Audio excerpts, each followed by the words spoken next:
Welcome back to the Blur channel, everybody. We are continuing with our theme of where the DCEU could have been. I'm going to be talking about this all the way up until Flash comes out in June. And today we are talking about Justice League. And so I know Justice League got changed a lot, and the reason why Zack Snyder had to be pulled out was for tragic reasons. And unfortunately, when Joss Whedon came in, it changed everything. And we didn't know it then, but it made it a lot worse. Still don't think it was as good as it could have been, and I don't think if Zack Snyder released his version that would have necessarily saved the DCEU at that time. However, I'm going to go over what I think worked with it, what didn't, and how I would have done the plot for Justice League. So first off, I would have called this movie Justice League Age of Heroes. I feel like that fits very well. We just had Aquaman released in 2014, and we had Wonder Woman released in 2015, along with Batman vs. Superman. So now we're actually in 2016, a whole year earlier, with the DCEU, with Justice League, because this time DC hired different directors to direct each movie instead of having Zack Snyder do the whole thing. So Zack Snyder still could have directed Man of Steel and directed this, but because there was so much time in between and they had different directors doing on projects, it would actually allow Justice League to come out a whole year earlier than it actually did, and it would have been much better. So here's how the movie would have started. Where we just left off in Batman vs. Superman, Silas Stone is going to find out that his son and his wife were in a horrible car accident. And so we're going to pick up where Steppenwolf hears a box calling out to him, and he comes to Earth to steal them. So we don't know exactly what happened yet, but the movie's going to start off with same way Justice League did. I loved the scene of Steppenwolf stealing the box from Themyscira. So the movie's going to open up with at Themyscira, and if we remember the end credit scene from Wonder Woman, the mother box is going to awaken at Themyscira where they're guarding it. And they're all going to be wondering what's going on. Why is the mother box awakening right now? And so Justice League is going to pick up from that point. Steppenwolf is going to arrive, fight the Sisters of Amazon, fight the Daughters of Amazon, and eventually make off with the box. And then that's when they're going to light the ancient warning fire. And then Wonder Woman, who's still in the world of man after World War I, she's been living there as a archaeologist, painter, working through history, kind of in the background, but still with the world of man. She's going to see that the ancient warning fire has been lit. And I think that scene that we saw her exploring what that ancient warning fire was very important. And so she's going to do that and realize Darkseid's coming, and she's going to realize the next place he's going is Atlantis. And so from there, we would transition to Atlantis, where the next mother box would awaken, and we would see Aquaman, Mera, and Vulko staring at it, wondering what's going on. And so Steppenwolf would arrive to collect that mother box, and he would defeat Aquaman, he would defeat Mera. He wouldn't kill them, he would just defeat them to get the box and leave, because we know Steppenwolf's goal is simply to get the box and get out of there to complete the Unity. And so he could kill Vulko in that fight. That's up to the screenwriters if they think that would give Aquaman a little bit more emotional weight towards this fight. But either way, Steppenwolf comes to Atlantis and takes the box. A little bit later, Wonder Woman arrives at Atlantis because she knows where Atlantis is. She knows the whole stories. She's going to arrive and try to warn them that Steppenwolf is coming. They're going to tell her they already have. And so then she's going to realize there's only one more box out there, and it's stuck in the world of man. And Aquaman is going to ask her, why did they awaken in the first place? And she's going to say, I don't know, but we need to find the last box. So thanks to Wonder Woman's connections in the world of man, she's actually able to track it down to Star Labs. And that's where we find out what happened and why the box is awoken. So if we remember at the end of Batman vs. Superman, Silas Stone is told that his son Victor and his wife were in a deadly car accident. She died and he was barely clinging onto life, about to die. So Silas, full of desperation, knowing that Victor is barely alive, he would steal him into his lab, and Silas Stone is the one who awakens the mother box using technology and unleashes it on his son. This turns him into Cyborg, saves his life, but he's literally combining his son with an alien technology that he does not understand.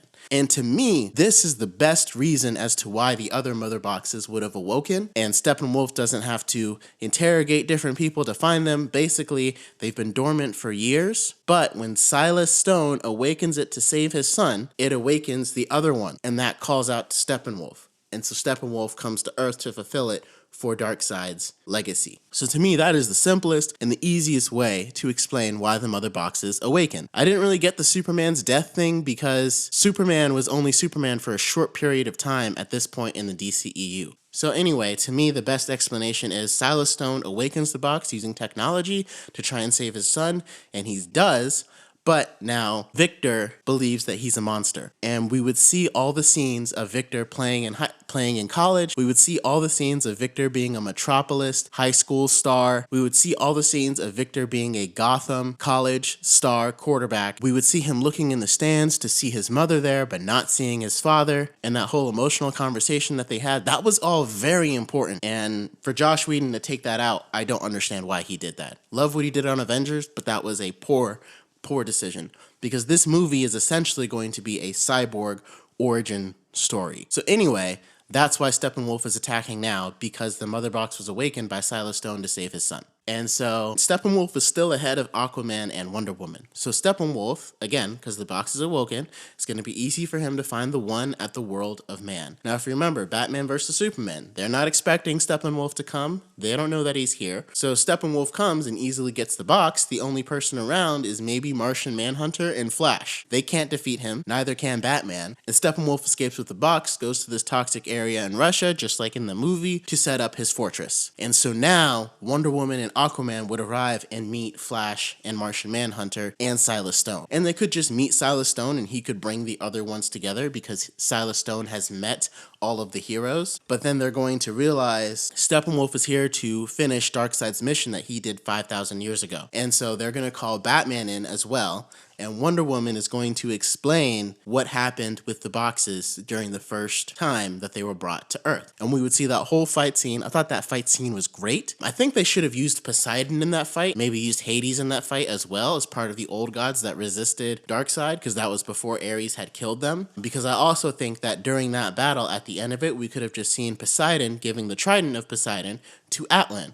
And Aquaman could mention that as part of the lore as to how Atlan got Poseidon's trident, because the old gods helped them defend against Darkseid, who is the new gods. So anyway, they tell the story about how they all banded together, and then Silas is going to tell them how the mother box from mankind came into his possession. And they're all going to realize that they need to team up in order to defeat Steppenwolf, and they need Cyborg's help in order to get inside the mother box. So they're going to recruit Cyborg, who's not thrilled about it, obviously, but he understands that the world is going to explode, and so that gives him a good reason to want to help. Not even necessarily want to help, but just help. And as the team comes together and they talk about how they're going to defeat them, he starts to feel a little bit more confident in his abilities and what he can do. So then we're going to get a scene of Martian Manhunter breaking Superman out of jail, because he's going to realize we need more firepower. Now, Superman's not necessarily going to have to go black suit, but he is going to need some more firepower, some more oomph for this fight,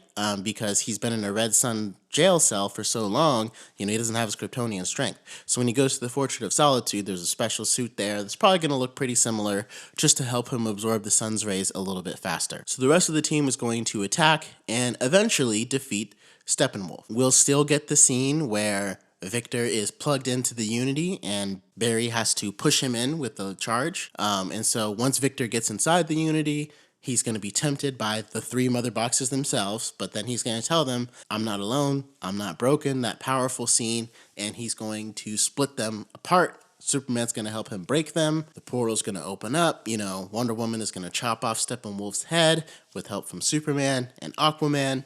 And this is how the Justice League is going to come together. So in this version of it, because the mother box connects all of them already, because the mother box connects Aquaman, Wonder Woman, to Silas Stone and Metropolis, and he already knows these heroes already, it's already connected, they don't need to have a file that Lex Luthor had. They didn't need to have Batman try to go around recruiting Aquaman. They didn't need Aquaman to reject him in that weird scene where the things were singing. None of that is necessary, because if you come out with their own movies first, they all have their own responsibilities as to why they want to save the world and realize they need to get these mother boxes back. And so to me, that's how I would have done Justice League. Again, not very different. You just really skip a lot of the team building, because they all come together because of one common object, the mother box.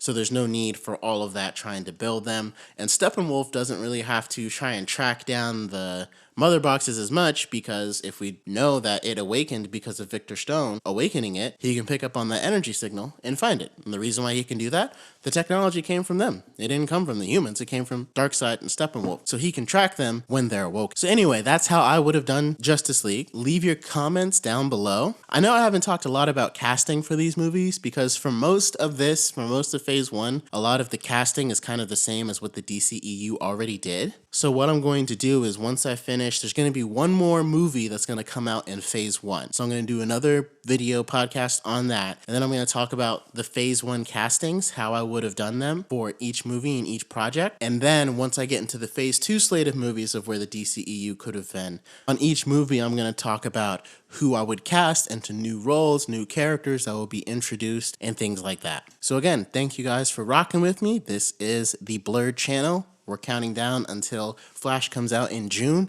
on where the DCEU could have been. Until next time, Blurreds.